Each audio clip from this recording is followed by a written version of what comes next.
오늘은 마태복음이 전하는 복음 그 82번째 시간입니다. 오늘도 계속해서 마태복음 27장 말씀을 우리가 함께 살펴보고자 합니다. 지난주에 우리는 예수님을 내가 어떻게 하랴라는 제목으로 하나님의 말씀을 함께 나누었죠. 그래서 가룟 유다는 예수님을 어떻게 대했는지, 또 군중들과 빌라도는, 또 종교 지도자들과 정치 지도자들은 예수님을 어떻게 대하였는지에 대해서 함께 말씀을 나누어 왔습니다. 그리고 그 말씀을 통해 우리 인간이 가진 추악한 위선과 배신의 실상들을 똑똑히 목격할 수가 있었던 것이죠. 그리고 놀랍게도 이전에 우리가 오래전에 몇 주 전에 살펴보았던 마태복음 26장 서두에 등장했던 한 여인, 혹시 그 여인이 누군지 아시겠습니까? 시몬의 집에서 예수님의 머리에 향유를 부었던 그 한 여인을 제외하고는 오늘 이 말씀까지 오는 이 시간들 속에서 그 누구도 예수님을 제대로 알아보고 예수님을 제대로 대하는 자가 단 한 명도 등장하고 있지 않다는 사실입니다. 심지어 지난 3년간 예수님과 함께 했던 그 예수님의 제자들조차도 예수님을 버리고 제 살 길을 찾아 도망쳐버린 그런 상황이란 것이죠. 그 누구도 예수님을 제대로 알아보고 있고 제대로 대하고 있는 사람이 없다는 것입니다. 그들에게 용기가 없어서, 의리가 없어서 예수님을 버리고 도망하고 배신했던 것이 아닙니다.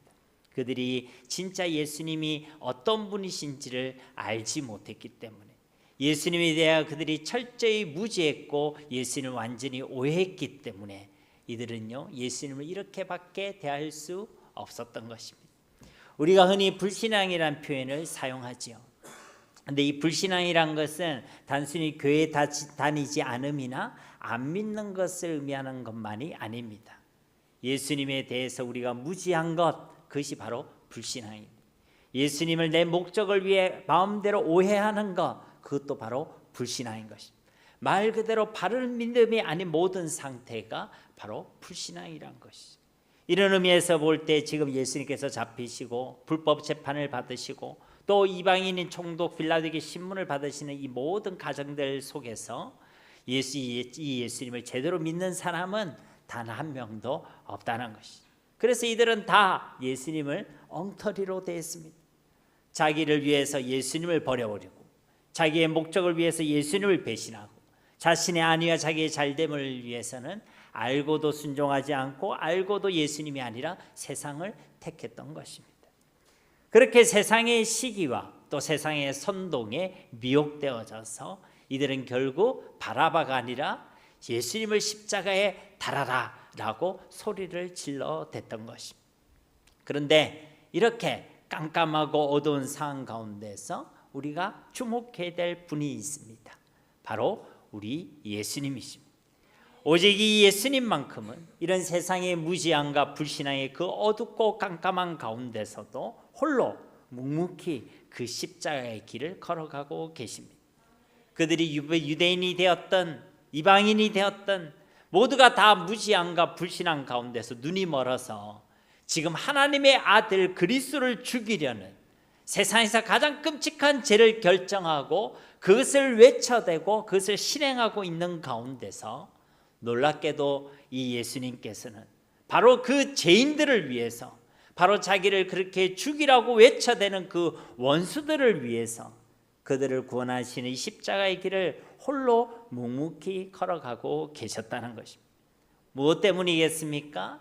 그렇습니다. 바로 그들을 향한, 우리를 향한 하나님의 긍휼 때문인 줄 믿습니다. 그때 그들에게도, 오늘을 살아가고 있는 저와 여러분에게도 그런 사랑을 받을 자격은 없습니다. 그때 그들의 모습 우리가 성경을 통해 확인했고 또 오늘도 확인하게 될 것입니다. 그들은 정말 엉터리 중에 엉터리로 예수님을 대했습니다. 예수님을 소중히 여겼던 것이 아닙니다. 예수님을 향한 마음과 믿음을 지켜냈던 것도 아닙니다. 그들은 예수님을 버리고 배신하고 무시하고 조롱하고 때리고 정말 죄인들 중에 죄인이었고 원수들 중에 원수였습니다. 지금 우리에게도 역시요, 그 어떤 자격도 없습니다.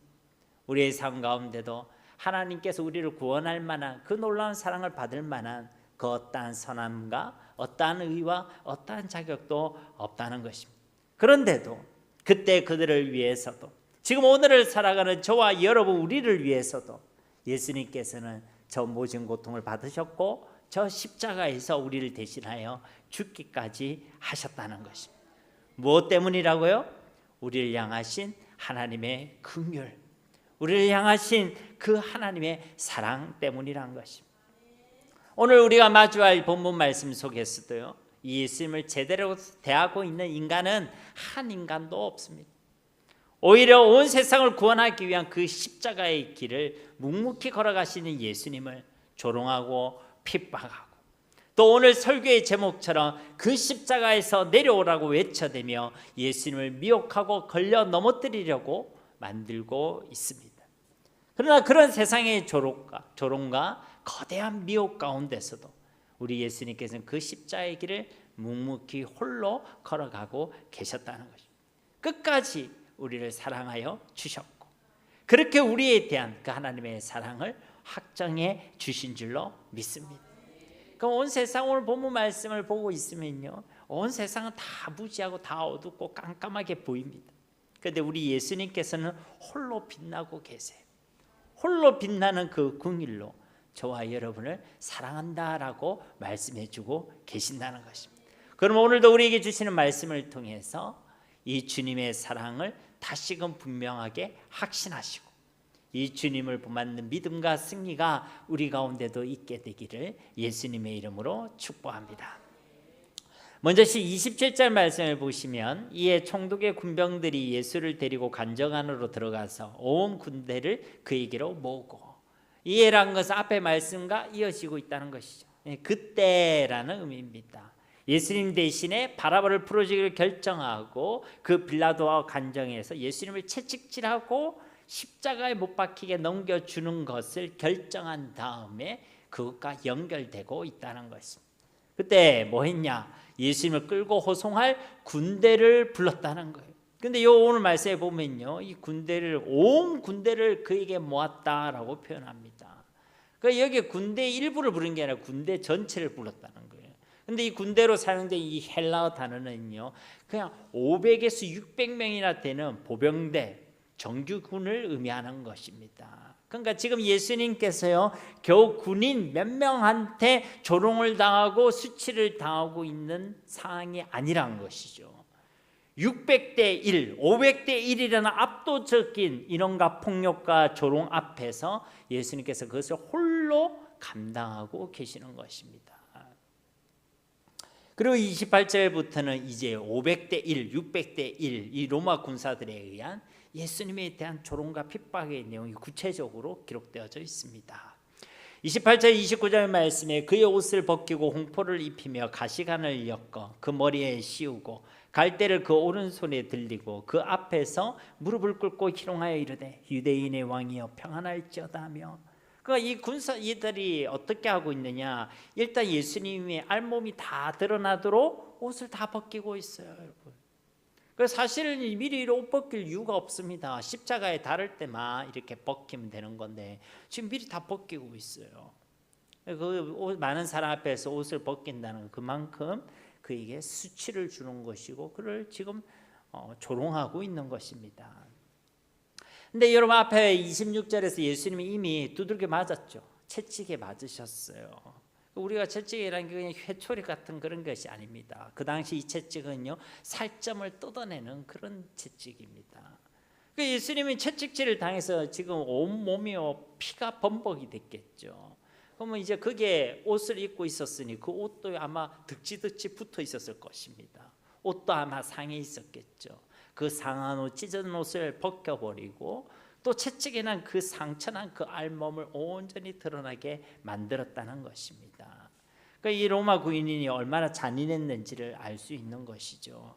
그런 잔인함 속에 이 예수님께서 홀로 서 계시는 것입니다. 이런 홍포를 입혔다는 것은요, 이 홍포는 당신의 왕들이나 아니면 장군들이 입었던 붉거나 자줏빛이 나는 옷을 의미하는 것입니다. 근데 그 홍포를 입혔어요. 그만큼 예수님을 대우해 줬다는 것이 아니라 지금 예수님을 굳이 말하면 분장시키고 있는 거예요. 옷을 벗기고 자줏빛 옷을 입히면서 마치 왕인 것처럼 분장시키고 있다는 것입니다. 왜요? 놀리려고, 조롱하려고. 자기들이 굳이 말하면 지금 개그 콘서트를 만들고 있는 거예요. 무대를 만들고 예수님을 등장시키고 분장을 시키고 있는 것입니다. 그러면서 이제 외쳐대는 것이죠. 이 사람이 왕이란다 하면서 깔깔 껄껄 대려고 이렇게 분장하고 있는 것입니다. 가시관을 엮었다라는 엮었다는 표현은요, 지금 대충 만들었다는 얘기가 아닙니다. 아주 정교하고 단단하게 엮어서 만들었다는 것이죠. 그것을 머리에 씌웠다는 것도 그냥 그 머리에 얹혀둔 게 아니에요. 가시관이 그냥 이랬으면 걸리겠죠. 그거를 억지로 미는 것입니다. 그래서 이제 짓눌러서 씌우는 것을 얘기하는 거예요. 그런데 그 가시관이 단단하게 엮여 있는 그 가시관을 눌렀으니까 어떻게 되겠어요? 그 가시에 의해서 예수님께서 긁혀서 상처가 나거나 그 가시가 박혀서 상처가 나겠죠. 그러니까 예수님 머리에도 피가 나기 시작했을 것입니다. 그리고 나서 이제 왕관을 씌운 것처럼 만들고 이제 유대인 예수님을 왕이다, 가짜 왕으로 취급하면서 조롱하며 지금 놀려대고 있는 것이에요. 갈대를 또 그 손에 들려줬죠. 이 갈대는 왕들의 그 들고 있는 규와 홀 대신 갈대를 들려준 거예요. 그러니까 빨리 왕으로 분장시킨 것이죠. 그리고 그 앞에 무릎을 꿇었습니다. 잘했다는 거예요? 아니요. 쇼를 하는 거죠. 무릎을 꿇으면서 자 왕이요, 유대의 왕이니 모습이 이렇습니다 하면서 각각 직접적으로는 예수님을 모욕하고 있는 것이고 조롱하고 있는 것이고, 또 나아가서는 유대인을 함께 조롱하고 있는 것입니다.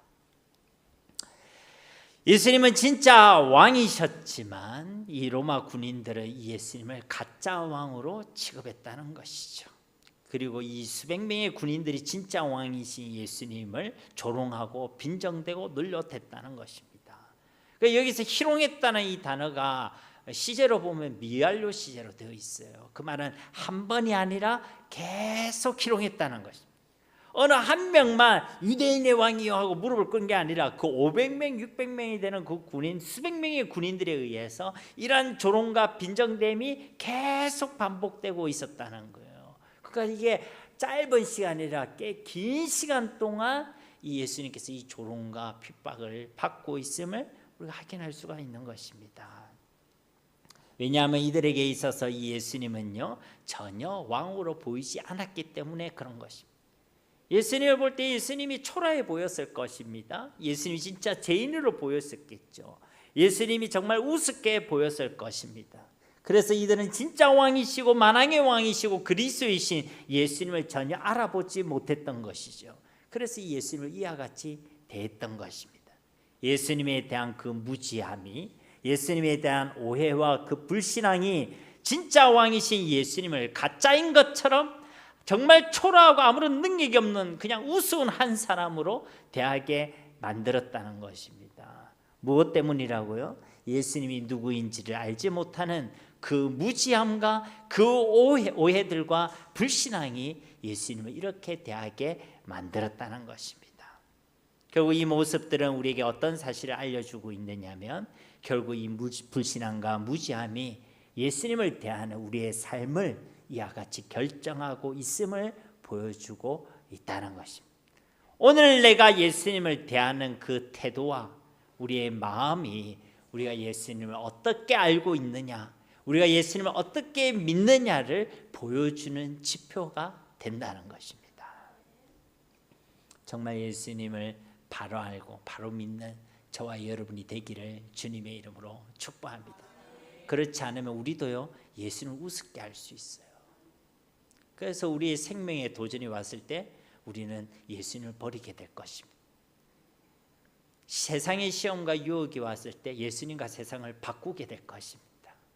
우리 삶의 최우선순위를 예수님께 두지 못하고 다른 것을 우리의 삶 앞에 두게 될 것입니다. 아무도 자신할 수 없어요.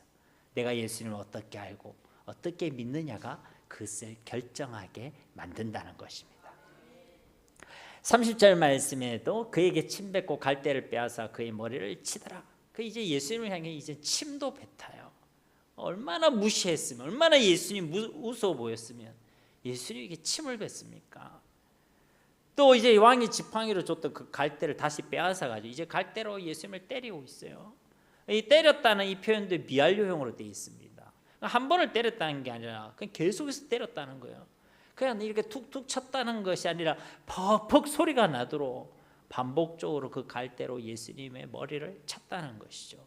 그 머리에는 이미 가시관을 쓰고 피를 흘리고 있는데 거기다가 그 갈대로 계속해서 예수님의 머리를 때렸다는 것입니다. 31절에 희롱을 당한 후 홍포를 벗기고 도로 그의 옷을 입혀 십자가에 못 박으려 끌고 나가니라. 여기 이제 희롱을 다 했다는 거예요. 이 말은 이 로마 군인들이 즐길 만큼 즐겼다는 거예요. 가짜 유대왕이라는 자기들만의 코미디 연극을 만들고 즐기고 있다가 이제 그 재미와 흥미가 다 떨어졌다는 거예요. 그래서 이제 그 입혀두었던 홍포를 벗기고 다시 옷을 입혀준 거예요. 밖에 있는 사람들은 이런 일이 일어났는지 잘 몰라. 잘 모릅니다. 예수님에 대해서 무지한 사람은 예수님이 우리를 통해서 어떤 대가, 어떤 희생을 치렀는지 도무지 잘 모릅니다. 잘 몰라요. 나랑 상관없다고만 생각하는 것이죠. 오늘 이 말씀은 예수님의 그 고통을 강조하기 위한 것이 아닙니다. 그 고통이 무엇 때문에, 누구 때문에 이루어졌는지를 우리에게 말씀해 주고 있는 것이죠. 이것이 나랑은 상관없다라고 보이는 사람, 그 나와는 상관이 없다고 느끼는 사람은 오늘 이 말씀이 전혀 눈에 들어오지 않겠죠. 그러나 이 말씀이 바로 내 때문이다, 나의 죄 때문이다, 나를 사랑해서 나를 구원하시기 위한 주님의 그 십자가의 고난이었다라는 것을 고백하는 사람은 오늘 이 말씀을 통해서도 우리를 향하신 하나님의 놀라운 은혜와 사랑을 깨닫게 되는 줄로 믿습니다. 그래서 이 예수님을 그렇게 다시 옷을 입히고요, 이제 십자가에 못 박아 간장 밖으로 끌고 나갔다는 거예요. 그러니까 여기까지 말씀에서 우리가 주목할 것은 예수님은 어떤 반응을 하세요, 안 하세요? 하지 않으십니다. 예수님 어떤 말을 하십니까? 말도 하지 않으세요. 침묵하고 계십니다. 온통 예수님을 조롱하고 예수를 비꼬고 예수를 무시하는 로마 군병들의 소리만 가득해요. 세상의 소리만 가득할 뿐입니다. 그 예수님께 단 한마디의 말도 하고 있지 않으세요. 그 무지함과 그 악함 속에서도 예수님은요 그냥 침묵을 택하시고 묵묵히 그 십자가의 길을 걸어가고 계시는 것입니다.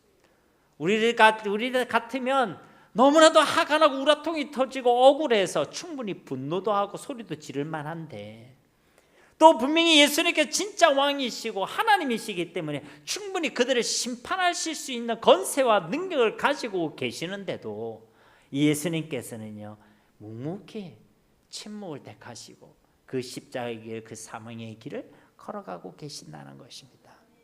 힘이 없어서가 아닙니다. 능력이 없어서가 아니에요. 예수님이라서 안 아파서도 그런 게 아닙니다. 마음에 상처가 안 돼서도 아닙니다. 우리를 사랑해 주셨기 때문에, 우리를 구원해 주시기 위하여 예수님께서는 침묵을 택하시고 그 십자가의 길을 묵묵히 감내하시고 걸어가고 계신다는 것입니다. 우리는 이 주님의 사랑을 확신하는 자들이 되어야 하는 것이죠. 32절 말씀에 나가다가 시몬이란 구레네 사람을 만나매 그에게 예수의 십자가를 억지로 지어가게 하였더라. 이 나가다라는 것은 간장 밖으로 나갔다 에서 조금 더 나아가서 예루살렘 성 밖으로 나갔음을 의미하는 것입니다. 그래서 히브리서 기자도 이를 이야기할 때 히브리서 13장 12절 말씀에 그러므로 예수도 자기 피로서 백성을 거룩하게 하려고 성문 밖에서 고난을 받으셨느니라. 그러니까 예수님께서 예루살렘 성 밖으로 나가셨다는 것이죠. 그런데 그 목적이 뭐냐? 예수님께서 자신의 죽음과 자신의 피를 통하여 이 땅의 모든 백성을 거룩하게 구원하시기 위하여 그리 하셨다는 것입니다. 그러니까 우리가 겉으로 보면 사람들의 손에 그냥 예수님께서 힘없이 끌려가는 것으로 보이지만 사실은 예수님께서 당신 스스로 그 성문 밖에서부터 저 골고다로 언덕으로 이어져 있는 그 십자가의 길을 택하시고 묵묵히 걸어가고 계신다는 것을 우리에게 말씀해 주고 있는 것이죠. 그런데 그렇게 이 로마 군병들이 예수님을 예루살렘 성문 밖으로 끌고 갔는데 지금 예수님의 육신적인 상태는 어때요? 아무런 힘이 없습니다. 우리를 생각하면 체력이 방전되어 있는 그런 상황이에요. 근데 여러분 한번 생각해 보세요. 예수님께서 지난밤에 전혀 잠을 주무시지 못했습니다. 잡히신 그때부터 새벽 내내 예수님께서는 끌려다니시고 신문과 반복되는 폭행 속에서 노출되어 계셨습니다. 빌라도 관정에 와서도요 계속 신문을 당하셨고 그 후에는 계속 피를 흘리시는 가운데 500에서 600대 1 로마 군병들에 의해서 수치와 놀림과 폭행을 당하셨습니다. 예수님이 무슨 힘이 남아 있겠습니까? 사람이 조금만 피를 흘려도요 얼마나 체력적으로 힘든데 온 채찍을 맞아가 온몸에서 피가 나고 있지, 머리에 가시관이 찔려서 또 피를 흘리고 계시지. 밤새 그렇게 고난을 당하셨기 때문에 예수님께 더 이상 남아있는 체력이 없었어요. 당시 로마법에 의하면 이 사형수들은 자기가 달릴 그 십자가 형태를 자기가 지고 사형장으로 가야만 했었습니다. 그런데 예수님은 이미 체력이 탈진된 상황이었죠. 그리 하실 수가 없었다는 것입니다. 그래서 이 로마 군병들이 어떻게 했느냐, 마침 그곳에 있던, 지나가고 있었든지 구경하고 있었든지 그건 우리는 모르지만 어쨌든 있던 구레네 사람 시몬을 붙잡아서 그에게 억지로 강제로 십자가 형태를 지고 끌고 가게 했다는 것입니다. 그러니까 우리가 볼 때는 우리가 뭐 이 내용들을 알고 있으니까 구레네 사람 그래도 복 있다, 예수님의 그 십자가를 지는 것에 이렇게 쓰임 받았구나 얘기할지 모르겠지만, 여러분 구레네 사람 시몬 입장에서 생각해 보세요. 여러분 지금요 날벼락이 떨어진 것 같은 그런 상황입니다. 여러분 이때는 6월절 명절이 아니겠습니까? 그래서 이 명절을 지키러 멀리서 왔습니다. 그의 출신을 얘기해 주잖아요. 구레네라고 얘기하고 있어요. 여러분 구레네는 애굽보다 더 먼 곳이에요. 애굽으로부터 서쪽에 위치한 곳이 구레네입니다. 그러면요 이 예루살렘까지는 뭐 못해도 직선거리로 한 1200km나 되는 그런 엄청난 거리예요. 근데 그 먼 거리를 겨우 와가지고 유월절을 지키려고 그게 어슬렁거리고 있다가 갑자기 로마 군병들에게 붙잡혀서, 그것도 다른 것도 아니라 저 무거운 십자가 형태를 지게 됐다는 거예요. 여러분 이거는 정말 날벼락과 같은 일을 겪은 거 아니겠습니까?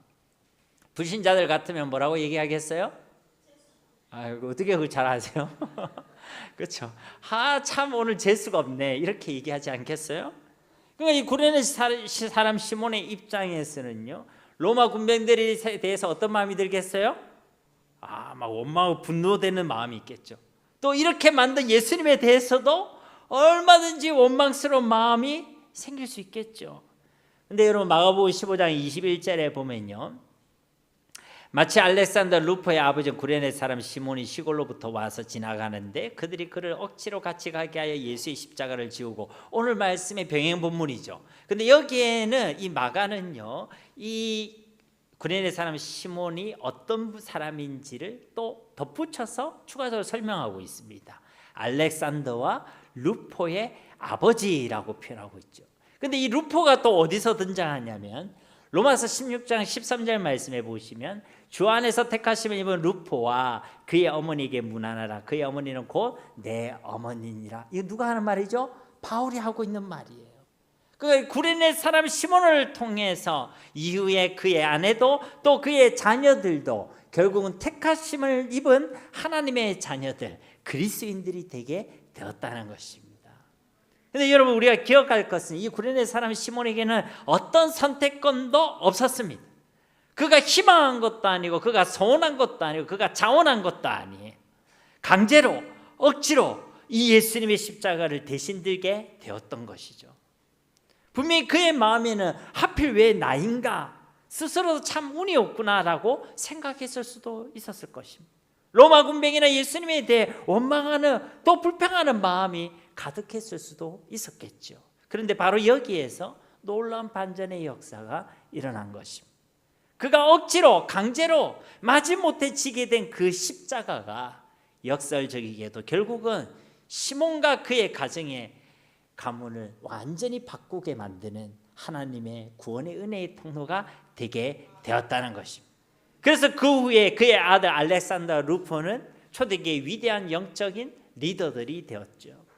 그리고 이 시몬의 아내도 사도 바울이 뭐라고 얘기해요? 곧 내 어머니다라고 말할 정도로 초대교회에 있어 선한 영향을 미치는 중요한 가문, 영광스러운 가문이 될 수가 있었다는 것입니다.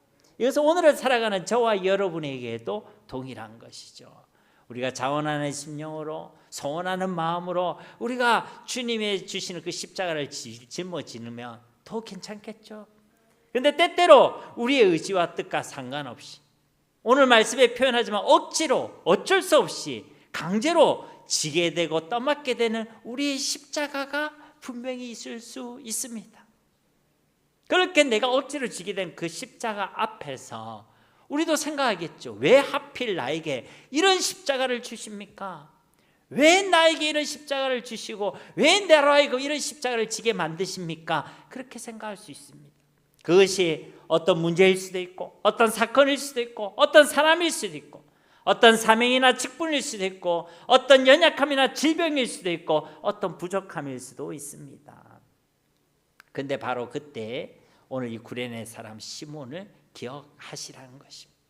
비록 내가 원치 않았고 내가 준비되지 않았다고 생각될 때, 내게 억지로 지어준 그 십자가라 할지라도 역설적이게도 결국은 그 십자가가 나를 살리고 나의 가문을 살리는, 나를 만지고 나에게 역사하시는 하나님의 위대한 역사의 통로, 축복의 통로가 되게 되는 줄로 믿습니다. 그것을 기억하시라는 것입니다. 그러니까 왜 나에게 이런 십자가라고 생각하지 마시고 주님 주신 그 십자가를 항상 영광스럽게 생각하시고 소망 가운데 그 십자가를 지고 주님을 따라가시기를 주님의 이름으로 축복합니다. 때로는 하나님께서 우리에게 강제로, 강권적으로 그 은혜의 문으로 들어가기도 하시는 것입니다. 그러니까 우리 수요 기도회 때도 이 야곱의 가문에 대한 말씀을 지금 나누고 있잖아요, 그죠? 그 야곱도, 그 요셉의 형들도 그들이 원해서 애굽으로 돌아가고 회개의 자리로 나아갔던 거 아닙니다. 그렇죠? 그들이 기근을 만났고 요셉을 통해서 계속 압박하고 시험 주어지는 그 시험 속에서 이들도 그 강제적으로 그 애굽 땅으로 다시 돌아가고 요셉의 집 안으로 다시 들어가고 있었다는 것이죠. 그래서 때로는 하나님께서 우리를 강권적으로 끌어주시고 밀어주시기도 하신다는 것이죠. 그리고 우리에게 그런 시간들이 주어졌을 때에 우리는 기대와 소망으로 그 십자가를 바라보시라는 것입니다. 33절과 34절에 골고다 즉 해골이라는 곳이라는 곳에 이르러 슬개탄 포도주를 예수께 주어 마시게 하려 하였더니 예수께서 맛보시고 마시고자 하지 아니하시더라. 그래서 드디어 십자가를 세울 땅 골고다에 이르렀다는 것이요. 그런데 그 골고다의 땅의 이름의 뜻이 뭐라는 거예요? 해골의 곳이란, 해골의 땅이란 것입니다. 아마 그곳에 해골이 많았었던 것 같아요. 아마 많은 사형수들이 죽어서 그런 해골들이 뒹굴고 있었던 것입니다. 죽음과 저주의 땅에 도착했다는 것이죠. 그리고 예수를 십자가에 못 박기 전에 이 로마 군병들이 쓸개탄 포도주를 예수님께 마시게 했다는 거예요. 쓸개탄 포도주라고 했는데 마가복음에서는 여기에 몰약을 탄 포도주라고 기록하고 있습니다. 쓸개든 몰약이었던 이것은요 당시에 마취제로 쓰던 것들이에요. 그러니까 십자가에 못 박힐 때에 그만 고통을 느끼겠죠. 그러면 막 그 안에서 막 고통스러워할 거 아닙니까? 그래서 그 고통스러워하는 사형수들을 배려하는 마음에 또 그렇게 꿈틀꿈틀대고 있으면 제대로 못을 받고 십자가에 다는 게 어렵겠죠. 자기들의 집행을 수월하게 하기 위해서 이와 같이 마취제를 권했던 것이죠. 그런데 예수님께서는 그것을 맛보시고 마취 음료라는 것을 아셨어요. 그리고 그걸 마셨어요? 거절하셨어요? 거절하셨습니다. 단 1%의 요행이나 꼼수를 선택하지 않고 온전히 100% 그 고통과 아픔을 다 짊어지셨다는 것입니다. 이것은 먼저는 예수님께서 그 십자가의 길이라는 그 사명을 감당하시고 순종하는 데 있어서 어떠한 꼼수나 요행을 사용하지 아니하셨다는 것을 우리에게 알려주고 있습니다. 완전한 순종, 순전한 순종으로 그 사명을 감당하셨다는 것이죠. 저와 여러분도 하나님께서 맡기신 사명, 또 우리에게 주신 그 말씀 앞에 우리가 순종하는 과정에 있어서 어떠한 꼼수와 어떠한 편법도 사용하지 마시기를 주님의 이름으로 축복합니다. 많은 사람들이 주님의 일과 주님께서 맡겨주신 사명을 감당하려고 할 때 이와 같이 쓸개탄 포도주를 찾으려고 합니다. 조금 더 쉬운 길, 조금이라도 넓은 길, 조금이라도 편한 길을 찾으려고 한다는 것이죠. 하나님의 말씀에 순종하려고 할 때도 자꾸만 현실과 상황과 타협하려고 하는 합리적인 이유와 핑계를 찾아내려고 한다는 것입니다. 상황이 어쩔 수 없었다, 그것이 최선이었다 등등의 그런 이유와 핑계거리를 찾으면서 말씀에 자기식으로 합리적으로 순종하려고 한다는 것입니다. 저와 여러분은 우리에게 맡겨주신 그 사명 앞에서, 우리에게 보여주신 그 말씀의 길 앞에서 쓸개탄 포도주를 찾고 마시려는 자들이 아니라 온전한 믿음과 순종함으로 말씀 그대로 말씀을 따라가고 주님을 따라가는 자들이 되어야 할 줄 믿습니다. 자꾸 편한 길, 쉽고 좋은 길, 그런 요행과 편법을 찾는 자들이 아니라 상황과 현실에 타협하는 길을 찾고 택하는 자들이 아니라 그 길이 아무리 좁고 험한 길이라 할지라도 우리 주님께서 말씀하시면 타협 없는 믿음으로 그 길을 끝까지 걸어가고, 그것이 주님께서 맡겨주신 사명이라면 생명으로 그 사명을 온전히 감당하는 자들이 다 되시기를 예수님의 이름으로 축복합니다. 다음으로 예수님께서 그 쓸개탄 포도주를 거절하셨다는 것은 우리가 짊어져야 될 그 죄의 저주와 고통을 예수님께서 온전히 100% 감당하셨다는 것을 의미하는 것입니다. 그러므로 우리 주님의 보혈은 우리의 어떠한 죄악도 완전히 용서해 주실 수 있는 것이고, 어떤 죄악과 어떤 실패 가운데서 우리를 능히 구원해 주실 수가 있는 것입니다. 우리가 잘 아는 어느 찬송가의 가사처럼 주의 보혈 능력이 있도다. 우리 주님의 보혈에는 진짜 능력이 있는 줄로 믿습니다. 우리를 죄에서 구원해 주시고 자유하게 하심에 있어서 주님의 보혈, 이 십자가의 복음에는 조금도 부족함이 없다는 것입니다. 또한 예수님께서 이 쓸개탄 포도주를 거절하셨다는 것은요, 우리를 향한 그 주님의 사랑, 이와 같이 100% 완전한 사랑, 100% 순전한 사랑이란 것을 의미하는 것입니다. 그러므로 어떤 상황 가운데서 어떤 경우에서도 우리를 향하신 주님의 사랑을 의심하지 마시기 바랍니다. 하나님께서는 진실로 나를 사랑하여 주시고 진실로 나를 천하보다 귀하게 여겨주시고 보배롭게 여겨주심을 우리가 확신하시라는 것입니다. 그 하나님의 사랑이 100% 완전한 사랑이고 어떠한 경우에도 결코 변하지 않으시는 신실한 사랑이고 우리를 사랑하시되 끝까지 사랑하시는 영원한 사랑임을 기억하는 저와 여러분이 되어야 할 줄 믿습니다. 35절과 36절 말씀에 그들이 예수를 십자가에 못 박은 후에 그 옷을 제비 뽑아 나누고 거기 앉아 지키더라. 마침내 예수님을 십자가에 못 박았다는 거예요. 그런데 이들이 뭘 합니까? 그 예수님이 입고 계셨던 그 옷을 제비 뽑아 나누고 있었다는 것입니다. 아니 그 십자가에서 예수님은 고통스러워하고 계시고 그 고통이 피 흘려 지금 달려 계시는데 그 안에서 제비를 뽑았다는 거예요. 가위바위보를 했는지 공깃돌을 돌렸는지 주사위를 던졌는지. 여러분 이 사건은요 시편 22편 18절 말씀의 성취입니다. 시편 22편 18절 말씀을 보시면 내가 겉옷을 나누며 속옷을 제비 뽑나이다. 이 말씀은 1차적으로는 다윗이 그의 원수들을 개들이라고 표현하면서 그 원수들의 악함을 고발하는 내용의 말씀이죠. 그런데 구속사적으로 이 말씀은 장차 오실 그리스도께서 받으실 순환에 대한 예언의 말씀이란 것입니다. 이 예수님이 순환당하시는 그 현장도 놀랍게도 하나님의 말씀이 말씀 그대로 성취되고 있는 기적의 현장, 말씀의 현장이었다는 것이죠. 그런데 이렇게 예수님께서는요, 그 예수님에 향한 그 하나님의 말씀이 그대로 이루어지고 성취되고 있는데 그 밑에 있는 이 군병들은 그것을 알고 있어요? 모르고 있어요? 모르고 있습니다. 그러나 거기에서 제비나 뽑고 있는 거예요. 하나님의 말씀은 신실히 이루어지고 있고 그 말씀대로 예수님은 죽으시고 부활하시는 그리스도라는 것이 지금 그대로 이루어지고 있는 가정 속에 있는데도 이들은 아무도 그것을 알아보지 못하고 있다는 것입니다.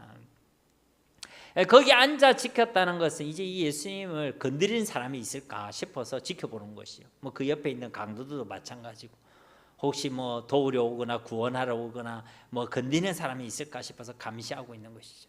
그래서 그냥 멍하니 지켜보고 있는 것입니다. 그런데 이들이 보고 있어도 알아봐요? 못 알아봐요? 못 알아보고 있죠. 아무리 지켜봐도 못 알아보고 있습니다. 본다고 깨닫는 게 아니거든요. 이거는 하나님 우리를 믿게 하시고 믿음을 주셔야지 깨닫게 되는 줄로 믿습니다. 그러니까 저와 여러분이 예수 믿게 된 것은 그래서 기적이고 은혜라는 거예요. 우리가 훌륭해서가 아닙니다. 뭐 그리 훌륭하겠습니까? 물론 뭐 IQ가 높으신 분도 계실 수 있고 좋은 학벌을 가지고 계신 분도 있을 수도 있겠지만 그것 가지고 예수님 믿게 된 거 아닙니다. 그러면 서울대학교 학생들이 다 예수님 믿어야지. 근데 우리가 알고 있듯이 JMS나 이런 이단들 보면 우리보다 학벌 좋은 사람들이 많아요, 안 많아요? 많죠. JMS 처음 시작할 때 보면 다 스카이 출신들이 다 모여가 시작했잖아요. 그 머리 나빠서 정명석이 자기 하나님이라고 얘기했는데 넘어가는 게 아니라는 거예요. 이게 영적인 것입니다. 하나님이 우리에게 믿음을 주시고 은혜를 주시면 예수님이 그리스도이신 것이 믿어지는 것이고 아무리 똑똑하고 아무리 노력해도 하나님이 은혜 주시지 않으면 그것이 안 믿어지는 거예요. 여러분 예수님 믿어졌어요? 안 믿어졌어요? 믿어졌죠? 그것이 기적이고 은혜인 줄 믿습니다. 이럴 때 우리는 할렐루야 하는 거예요. 하나님의 은혜로 우리가 하나님의 자녀가 된 것이죠. 이어지는 37절 말씀에 예수님에 대한 희롱과 조롱은 계속되고 있죠. 그 머리 위에 이는 유대인의 왕 예수라 쓴 제패를 붙였더라. 그러니까 지금 그들에게 제패를 붙였다는 거예요. 왜냐하면 이제 십자가 달 때 이 사람이 어떤 사람인지 무슨 죄를 범했는지 그런 제목을 기록하게 돼 있었거든요. 근데 그 내용이 뭐냐면 유대인의 왕 예수라고 한 거예요. 그러니까 이것은 사실 제목도 아니죠, 그죠? 굳이 표현하자면 그런 정치적 구테타를 이루는 정치범이다 이런 것을 알려주는 것이지만 사실은 예수님을 향한 조롱입니다, 조롱.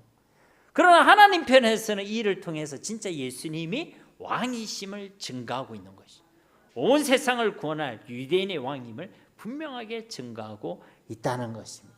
그러니까 지금 예수님은 십자가에 못 박혀 있는데 사람들을 보세요. 로마 군병들은 제비나 뽑고 있죠. 예수님은 그렇게 고통당하고 있는데 지켜보면서 구경만 하고 있죠. 또 십자가에 달린 그 예수님을 제패를 달려 유대인 왕이라고 조롱하고 있습니다. 이처럼 이들은 예수님을 그렇게 대하고 있을 때에 하나님께서는 그 조롱과 반감 속에서도 예수님이 어떤 분이신지를 증가하고 계신다는 거예요. 예수님이야말로 진실로 죄와 사망과 사탄의 권세를 깨뜨리시고 우리를 구원하실 만왕의 왕이심을 온 땅에 선포하고 계시는 것입니다. 그러니까 조롱과 핍박이 있다고 하나님 일하지 않으시는 게 아니에요. 그렇죠? 우리에게 조롱과 핍박이 있다 할지라도 하나님이 여전히 일하시고 그 약속의 말씀을 신실히 이루시고 계심을 믿으시기를 바랍니다. 38절 말씀에 이때 예수와 함께 강도들이 십자가에 못 박히니 하나는 우편에 하나는 좌편에 있더라. 예수님 혼자 십자가에 달리신 게 아니에요. 양옆에 강도들이 있었어요. 그런데 이 강도는 단순 강도가 아닙니다. 사람을 살인한 살인자 혹은 쿠데타나 테러를 저지른 그런 중대한 범죄자를 의미하는 것입니다. 그런데 그들이 양편에 있어요. 살인마고 지금 쿠데타를 일으킨 아주 역적인데 그 대단한 중대한 그 범죄자들이 양쪽에 있어요. 그 가운데 누가 있어요? 예수님. 그러면 겉으로 볼 때 누가 더 나쁜 놈으로 보이겠어요? 예수님이 나쁜 놈으로 보이는 거예요. 예수님이 이들의 우두머리라는 그런 프레임을 씌우는 것이든지 아니면 최소한 양옆에 있는 강도들보다 더 흉악한 죄인인 것처럼 예수님을 고발하고 있는 것입니다. 근데 여러분 원래 이 가운데에 달려야만 했던 이는 누구였죠? 바라바였어요. 절대 풀어주면 안 되는 인간. 그 바라바가 원래 달려 있어야만 했었다는 것입니다. 그러니까 지난 시간에 말씀드린 저 가운데 그 십자가의 자리는 뭐예요? 원래는 저와 여러분이 매달려 있어야 되는 자리였다는 거예요. 원래 저와 여러분이 매달려 있어야 될 자리였습니다. 그런데 바라바와 같은 우리를 대신하여, 바라바라는 이름의 뜻이 뭐라고 했죠? 아버지의 아들. 아버지의 아들이라는 이름을 가진 바라바를 대신하여 진짜 하나님의 아들이신 예수 그리스도께서 이 가장 흉악한 죄인을 상징하는 저 가운데 십자가에 달려 죽으심으로 영원히 지옥 심판을 받아 마땅히 한 우리 인생들이 그 죄에서 자유를 누리게 되고 그 사망에서 생명을 옮기게 되고 저 지옥 권세에서 저 천국을 유업으로 받는 하늘의 상속자, 하나님의 자녀, 하나님의 아들, 딸들이 되게 된 줄로 믿습니다. 생명을 다하시기까지 우리를 사랑해 주신 그 주님의 사랑과 세상에 그 무엇으로 갚을 수 없는 그 주님의 희생과 그 대속의 은혜가 저와 여러분에게 구원이라는 기적과 선물을 허락해 주셨다는 거죠. 전적인 하나님의 은혜요, 하나님의 사랑이란 것이죠. 39절 말씀에 지나가는 자들은 자기 머리를 흔들며 예수를 모욕하여, 이 지나가는 자들이란 것은 이제 로마 군병이 아니라 일반인들, 군중들을 얘기하는 거예요. 유대 군중인들을 얘기하는 것이, 머리를 흔들었다는 건 조롱했다, 비웃었다, 경멸했다는 의미를 담고 있습니다. 시편에서 우리가 자주 만나는 표현이죠. 그렇게 이번에는 군중들도 십자가에 달려 계신 예수님을 바라보면서 함께 조롱하고 비웃고 예수님을 모욕하고 경멸했다는 것입니다. 왜냐하면 이들도 예수님이 누구신지 어떤 분이신지를 전혀 알지 못하기 때문에. 그러니까 예수님을 볼 때는 어떻게 보였겠어요? 철저한 죄인, 아니면 철저한 실패자, 아니면 희대의 사기꾼으로 보였던 것입니다. 그래서 이들의 조롱한 내용을 보면 40절에 이르되 성전을 헐고 사흘에 짓는 자여, 네가 만일 하나님의 아들이거든 자기를 구원하고 십자가에서 내려오라 하며, 이 40절 말씀에 유대 군중들의 조롱의 핵심적인 내용이 기록되어 있죠. 일단 이들은 예수님을 가리켜 성전을 헐고 사흘에 짓는 자라고 조롱하고 있죠. 저번에도 말씀드렸지, 이것은 요한복음 2장에서 예수님께서 자신을 성전으로 소개하시면서 예수님이 십자가에서 죽으실 것과 사흘 만에 부활하실 것을 말씀해 주신 말씀입니다. 그리고 그 말씀은 지금 눈앞에 십자가에 달려 계신 그 예수님의 모습 속에서 어떻게 되고 있죠? 성취되고 있습니다. 하나님의 말씀이 그대로 성취되고 있는 현장 속에 이들은 함께 있고 그것을 목격하고 있지만 이 예수님을 알아봅니까? 알아보지 못하고 있다는 거예요. 이 십자가에 달린 예수님 자체가 예수님이 그리스도이심을, 성경대로 오신 메시아이심을 증언하고 있는데 그 목소리를 전혀 듣지 못하고 있다는 것입니다. 그래서 이들은 계속 예수님을 조롱하고 경멸하죠. 그래서 내용을 보시면 내가 만일 하나님의 아들이었든 자기를 구원하고 십자가에서 내려오라 라고 했다는 거예요. 근데 여러분, 마태복음에서 내가 만일 하나님의 아들이었든 이 말, 여러분 어디서 본 것 같아요?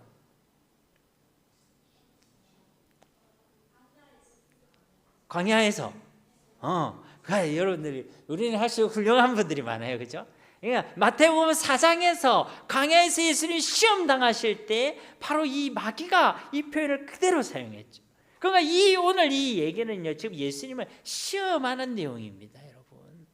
마태복음 4장 3절에 보면 시험하는 자가 예수께 나와서 이르시되 네가 만일 하나님의 아들이었든 명하여 이 돌들로 떡덩이가 되게 하라.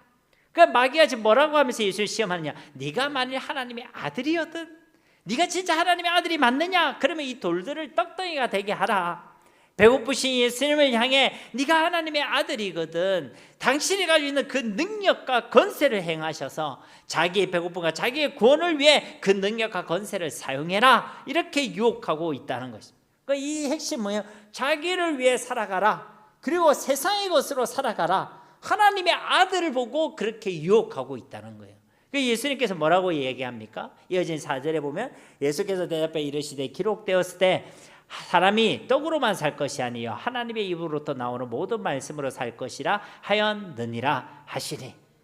그러니까 하나님의 아들이면 자기를 위해서가 아니라 하나님의 말씀과 하나님을 위해 살아가야 된다. 세상의 떡으로만 아니라 하나님의 말씀과 하나님의 은혜로 살아가야 된다라고 말씀해 주셨다는 것입니다. 그런 시험의 내용을 마귀가 이제 십자가까지 가져와서 다시 예수님을 시험하고 있는 거예요. 당신이 진짜 하나님의 아들이 맞다면 이번에는 자신을 위해서 살아가라는 거예요. 그래서 어서 자기부터 구원하고 그러기 위해 저 십자가에서 빨리 내려오라는 것입니다. 이것은 뒤에 어떤 의미가 있는지 살펴보겠습니다. 41절에 그와 같이 대제사장들도 서기관들과 장로들과 함께 희롱하여 이르되, 일반 군중들뿐만 아니라 당시 종교 지도자, 정치 지도자, 백성의 대표들도 예수님을 똑같이 조롱하고 비웃었다는 것이죠. 42절에 보면 그가 남은 구원하였으되 자기는 구원할 수 없도다. 그가 이스라엘의 왕이로다. 지금 십자가에서 내려올지어다. 그리하면 우리가 믿겠노라. 이들이 뭐라고 조롱했냐면 그가 남은 구원하였으되 자기는 구원할 수 없도다. 여러분, 이것이 그들이 표현은 다 다르지만 그 조롱의 핵심은 바로 여기에 있는 것이죠. 그리고 이것은요, 우리 이 마태복음이 우리에게 증거하고자 하는 복음의 핵심이 바로 여기에 담겨져 있는 것입니다. 예수님이야말로 그리스도시고 우리의 구원자가 틀림없다는 것이죠. 그런데 그렇게 우리를 구원하시는 방식은 예수님의 죽으심을 통해서 우리를 구원해 주신다는 거죠.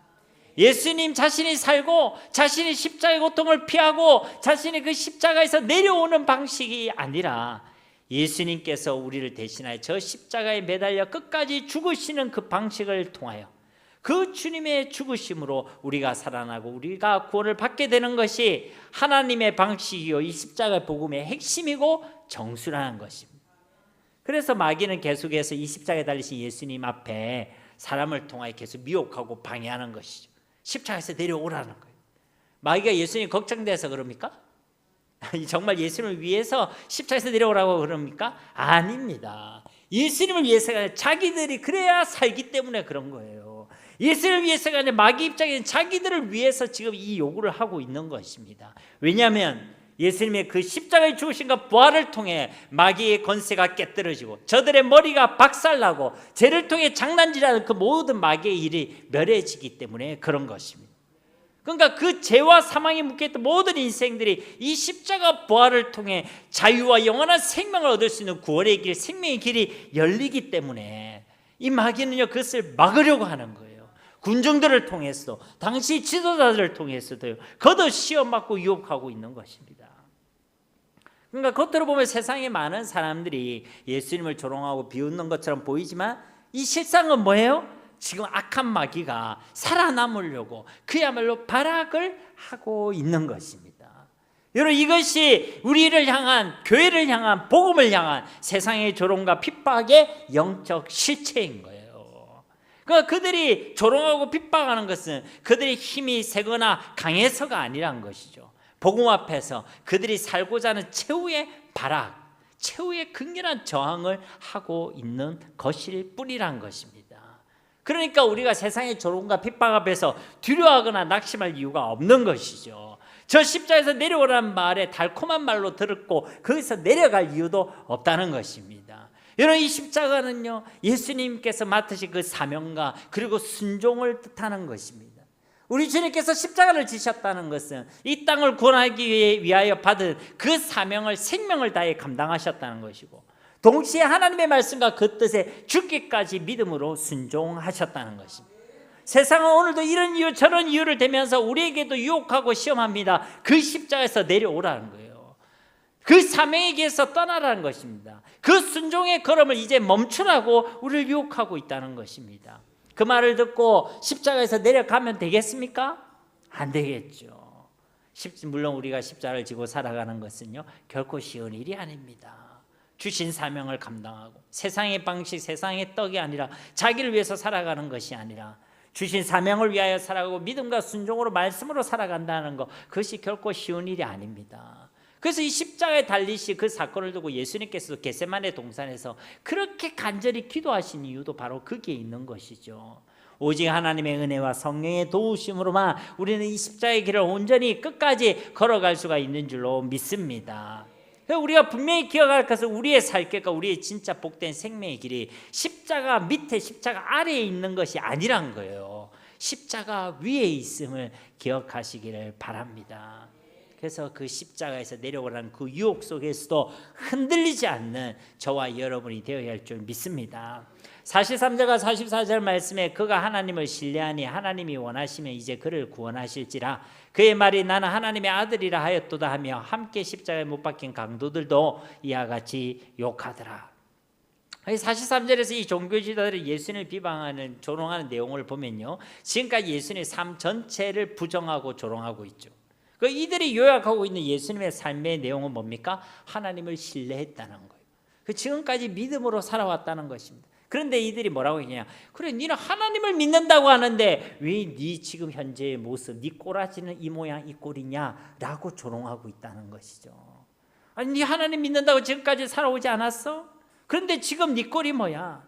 네가 진짜 하나님을 믿는다면, 네가 진짜 하나님의 아들이라면 하나님께서 너를 이처럼 이렇게 둔다는 것이 말이 돼? 그게 맞아? 그렇게 질문하고 있다는 것입니다. 그렇게 도전하고 있다는 것이죠. 그리고 44절 말씀에 보면 예수님 양옆에 함께 달려있던 그 강도들도 어떻게 하고 있어요?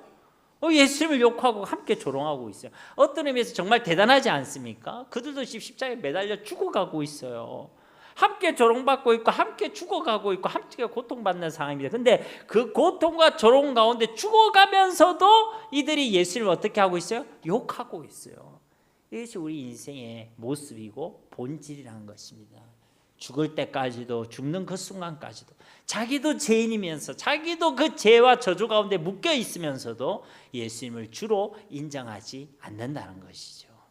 그러므로 이런 우리가 예수님이 믿어지고 예수님이 주로 고백되어지고 예수를 위해 살아갈 수 있게 된 것은요, 전적인 하나님의 은혜요, 하나님의 주권적인 사랑이요, 하나님의 전능하신 능력 때문인 줄로 믿습니다. 하나님의 은혜란 거예요. 저와 여러분은 이런 은혜를 받은 자들이기 때문에 하나님의 그 사랑을 늘 기억하셔서 우리에게 맡겨진 그 십자가를 기쁨으로 지고 주님을 따라가는 자들이 되어야 할 줄 믿습니다. 그 십자가에 내려오라는 세상의 외침과 유혹 가운데 흔들리지 마시고 주님 주신 그 사랑을 기억하며 그 사명의 길, 그 믿음의 길, 그 순종의 길을 온전히 걸어갈 수 있는 저와 여러분이 다 되시기를 예수님의 이름으로 간절히 축원드립니다. 이 시간 우리 말씀을 기억하시면서 함께 기도하길 원합니다. 우리 모두에게 정말 하나님의 비밀이 예수 그리스도를 분명히 더욱더 알게 하옵소서. 무지함 때문에, 믿지 않음 때문에 예수님을 함부로 대하고 시대하고 엉터리로 대하는 자들이 되지 않게 하옵소서. 정말 예수님을 생명의 주로 나의 주 나의 하나님으로 세상에서 가장 귀한 분으로 고백하고 예수님을 그리 대할 수 있는 은혜가 우리 가운데 있게 하옵소서. 우리에게도 우리가 원치 않았지만 지게 된 십자가가 있다면 그 십자가 앞에서 원망하고 낙심하는 자들이 아니라 기대와 소망으로 그 십자가를 바라보고 끝까지 그 십자가를 지는 사명의 길, 순종의 길을 따라갈 수 있는 우리 모두가 되게 하옵소서. 우리 말씀 붙들고 이 시간 기도하며 나가도록 하겠습니다. 아버지 하나님 감사합니다. 오늘도 우리에게 하나님의 귀한 말씀을 주심을 감사드립니다. 하나님, 우리가 하나님의 비밀인 예수님을 정말로 바라는 자 되기 원합니다. 대충 믿거나 엉터리로 믿거나 하나님 우리가 오해하여 내 마음대로 내 식대로 믿는 자들이 아니라 하나님이 말씀이 증거하고 있는 말씀 그대로 우리가 예수님을 온전히 알며 더욱더 알아가고 더 풍성히 알아가길 원합니다. 예수님에 대한 무지함 때문에, 예수님에 대한 불신 때문에, 예수님에 대한 오해 때문에 예수님을 함부로 또 엉터리로 대하는 자들이 되지 않길 원합니다. 정말 예수님을 나의 주로, 나의 주 나의 하나님으로, 생명의 주로, 세상의 가장 귀한 분으로 고백하고 예수님을 그리 대할 수 있는 은혜가 우리 가운데 있게 하옵소서. 그래 세상의 그 무엇과도 주님을 바꾸지 않는 자들로 살아가게 하여 주시옵소서. 우리에게도 우리가 원치 않았지만 우리가 짊어지게 되고 감당하게 된 십자가가 있다면 하나님 그 십자가 앞에서 원망하고 낙심하며 하염없이 아파하는 자들이 되지 않길 원합니다. 그 십자가를 바라볼 때 기대와 소망으로 바라보게 하옵소서. 그 십자가를 통해 이루실 주님의 은혜를 바라보게 하시고 믿음으로 확신하게 하셔서 하나님 그 십자가를 지고 주님을 기쁨과 즐거움으로 따라갈 수 있는 주의 백성들 되게 하옵소서. 그 십자가에서 내려오라는 세상의 유혹 앞에서도 우리 주님과 같이 끝까지 그 사명의 길, 그 믿음의 그 순종의 길을 걸어갈 수 있도록 주님 우리 가운데 은혜를 베풀어 주셔서 우리의 삶이 주님이 취하셨던 그 영광스러운 삶이 되어질 수 있도록 은혜 다하여 주옵소서. 온 세상을 살리며 하나님의 나라를 이 땅에 사용하는 일에 종기 있음 받는 주의 백성들의 삶이 다 되게 하여 주시옵소서. 말씀대로 일하시고 역사하실 주님을 기대합니다. 감사드리며 예수님의 이름으로 간절히 기도드립니다. 아멘.